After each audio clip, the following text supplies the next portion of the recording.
Ya, beberapa informasi yang dapat kita update pada hari ini, tanggal 21 September 2025, berkaitan dengan besok berakhirnya pengisian daftar riwayat hidup, apakah nanti bakal diperpanjang?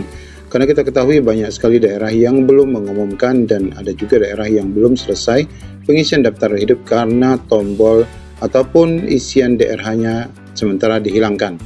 Dan kita akan lihat juga spill gaji tunjangan paruh waktu setelah rekan-rekan diangkat nanti. Apakah Pemda benar-benar akan mengangkat rekan-rekan menjadi P3K hanya dalam waktu 1 tahun? Kita akan simak video lengkapnya. Ya, pada tanggal 19 kemarin kita ketahui seluruh Pemda sudah pun menerima SK penetapan P3K paruh waktu. Seharusnya bagi rekan-rekan yang berada di daerah yang sampai saat ini belum diumumkan P3K paruh waktu, dalam waktu hanya tersisa 2 hari ini harusnya Pemda mengumumkan. Namun sayangnya Bapak Ibu, besok itu adalah hari terakhir berkaitan dengan untuk batas waktu pengisian daftar hidup. Setelah rekan-rekan berjuang untuk mengurus SKCK dan surat sehat, akhirnya besok adalah waktu untuk mengakhiri secara normal. Namun kita tetap berharap akan ada perpanjangan waktu kembali dari BKN khususnya bagi rekan-rekan yang masih bermasalah. Pengisian daftar riwayat hidup P3K paruh waktu besok ditutup, usul penetapan NIP tersisa 5 hari. Karena kita ketahui untuk NIP ini Bapak Ibu hanya nanti akan berakhir pada tanggal 25. Jadwal pengisian daftar hidup untuk pemberkasan ini berakhir pada 22 September. Adapun jadwal sesuai dengan surat BKN kemarin adalah untuk DRH tanggal 22, sedangkan NIP-nya adalah di tanggal 25 September 2025. Sedangkan untuk penetapan NIP-nya itu sampai dengan tanggal 30 September 2025. Nah, tanggal 1 Oktober itu ditargetkan sudah keluar. Apa mungkin ya Bapak Ibu? NIP Bapak Ibu ataupun itu semua ditetapkan di tanggal 1 Oktober. Kita akan tunggu apatah lagi. Saat ini sekarang banyak sekali daerah-daerah yang sama sekali belum menyelesaikan pengisian daftar hidup karena memang belum diumumkan, dan tanggal 19 baru dibagikan SK-nya. Nah, hingga kemarin kita lihat pemberkasan untuk SKCK ini sangat membludak dan akhirnya dapat diselesaikan ya, meskipun kata BKN ini bisa disusul pada saat penetapan NIP nanti untuk pemberkasan SKCK-nya. Tapi tentu saja Bapak Ibu yang sedang mengisi daerah ini tetap akan mencoba untuk menyelesaikan tepat waktu. Bapak Ibu, di samping permasalahan rekan-rekan menjadi P3K paruh waktu ini, tentu saja kita mendapati informasi tambahan berkenaan dengan setelah rekan-rekan diangkat menjadi P3K paruh waktu nanti bagaimana spill gaji, kemudian apakah rekan-rekan nanti akan mendapatkan tunjangan gaji 13-nya dan sebagainya, karena pada prinsipnya saat rekan-rekan menjadi honorer ini kan juga didapatkan. Nah, seharusnya dengan rekan-rekan menjadi paruh waktu, gaji yang dianggap sama dengan honorer, rekan-rekan tetap mendapatkan informasi dengan tunjangan-tunjangan yang lain. Nah, ini nanti kita akan dengarkan bagaimana salah satu BKD merespon hal ini. Tindak lanjut setelah tadi 1 tahun, apakah menjadi P3K penuh waktu atau melanjutkan kontrak kembali? Tadi sudah juga dibahas ini ya. Sudah, intinya kita menunggu regulasi, tapi minimal kita berarti berkontrak tiap tahun. Ya kan, sama lah. Kami juga di pemerintah juga menunggu regulasi. Baik. Kalau buat saya yang paling yang gajinya yang selama ini dibiayai dari dana BOS, yang honornya atau apapun namanya hanya 100, 200, 300. Ini kan harus kita cari solusinya biar tidak semacam itu. Gitu aja.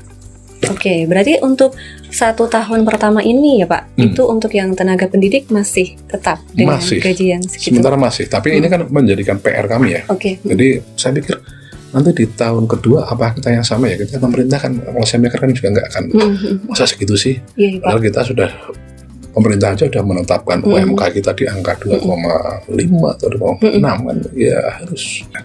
Dan ini kami pasti akan memanajemen dengan baik. Kita akan cari solusinya dengan baik sesuai dengan regulasi aturan dari pemerintah. Baik. Sama nggak sih P3K paruh waktu akan mendapatkan tunjangan seperti gaji 13 dan juga THR seperti itu Pak? Kira-kira Pak? Aduh, saya jawabnya menghela napas dulu. Karena saya juga ngitung. Jadi kami ini di TAPD mendengar juga kemarin ya, yang P3K yang diangkat P3K kan ASN Pak, boleh nggak nih kita kan selama ini udah dapat gaji 13, 14, boleh dong kita mendapat TPP. Saya ngitung terus terang aja, TPP untuk P3K kami hitung sebelum ada regulasi ini ya. Paruh waktu ya. Paruh waktu ini. Setelah kami, paruh waktu. Ya, tentu kami akan menyesuaikan dengan kemampuan fiskal. Saya belum akan menjawab secara detail apakah nanti menerima tunjangan gaji 13, 14. Karena sekali lagi kami rujukannya adalah juga akan menghitung dengan kapasitas fiskal. Jika memungkinkan, kenapa tidak? Karena itu sekali lagi adalah hak-hak dari ASN. Baik, jadi tidak perlu khawatir ya. Nanti soalnya Bapak Sekda mengusahakan ya Bapak ya. Pak, untuk gaji lulusan SMA dan S1 sama atau tidak? Bu, kalau sesuai dengan aturan ya nggak sama. Harusnya nggak sama. Harusnya. Iya. Iyalah, itu kan ribet juga kan. Kita kan ngitungan dari macam-macam aspek. Penggajian itu aspek. Termasuk nanti kan ketika P3K kan juga ada kelasnya juga kan. Dia standar kelas jabatannya berapa, lulusan SMA, lulusan perguruan tinggi S1, S2. Itu saya kira nanti akan menjadi variabel-variabel yang menentukan. Oke, seperti itu ya. Berarti harusnya berbeda, tapi nanti kenyataannya gimana Pak? Ya berbeda. Berbeda? Selama ini saya pikir juga sudah berbeda terkait dengan, kan ada struktur gaji dan segala macam kan juga ada aturannya. Apakah itu di PNS maupun di P3K, karena semuanya adalah payungnya adalah ASN. Ya. Gitu. Nah berarti untuk P3K paruh waktu, nanti ada pelantikan atau tidak? Ada juga? Ada, kan penyerahan NIB dan tentu saya berharap betul ketika teman-teman yang nanti sudah diangkat ya, sudah mendapat NIB P3K-nya, tentu betul kinerja mereka akan bertambah, semangat mereka bertambah dalam melayani warganya. Baik, pas tadi kapan pengukuhan P3K paruh waktu Bu? Ini juga belum pengisian daerah padahal ya Bu ya? Cuman ini udah nggak tahan Bu, pengen pakai corporate. Iya, yang separuh itu ya. Iya, saya pikir nanti nunggu. Kami kan juga harus ngitung ya. Informasi dari pemerintah pusat kapan pelantikannya dan kapan penerimaan daftarnya kan juga sesuai dengan daftar jadwalnya kan juga ada. SK-nya mulai kapan ya? Kalau di tempat kami menghitung mengkalkulasinya adalah untuk penganggarannya ya, karena penganggarannya itu mulai APBD 2026 kami persiapkan di Januari 2026. Tinggal nanti pengukuhan dan pelantikannya kapan. Saya pikir kita menunggu informasi resmi dari pemerintah pusat. Baik, oke, seperti itu. Menambahkan ya, monggo. Sesuai dengan aturan yang sudah dikeluarkan oleh Menpan maupun BKN, untuk pengangkatan P3K paruh waktu paling lambat pengangkatannya nanti 1 Desember. 1 Desember. Bentar lagi berarti ya, pemirsa nggak usah khawatir. Itu paling lambat. Kita bisa maju kalau sudah siap semua. Baik, oke.